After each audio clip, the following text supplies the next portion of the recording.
ജമ്പിലടിച്ചിട്ടുണ്ട്. Zero.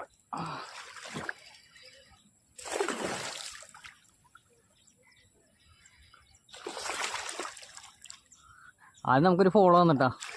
അത് കഴിഞ്ഞിട്ട് രണ്ടാമതൊന്ന് cast ചെയ്ത് കഴിഞ്ഞപ്പോൾ അടിച്ചിട്ടവൻ.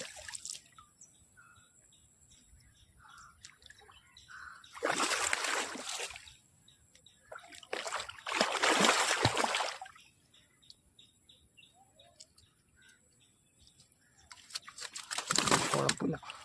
നമുക്കത് ആ പുല്ലിൻ്റെ അവിടെ നിന്ന് ആദ്യം ചെറിയ സ്ട്രൈക്ക് കിട്ടി. അപ്പോൾ 5ക്ക് ഇറങ്ങിയാണ്. അപ്പോൾ വെള്ളം നല്ല ഇറക്കുമായിരുന്നു. ഇന്നലത്തെ ആ രാവിലത്തെ ആ ഒരു കണ്ടീഷൻ തന്നെയായിരുന്നു. എപ്പാ അടിച്ചേക്കണുണ്ടോ? അടിച്ചേക്കണം നമ്മുടെ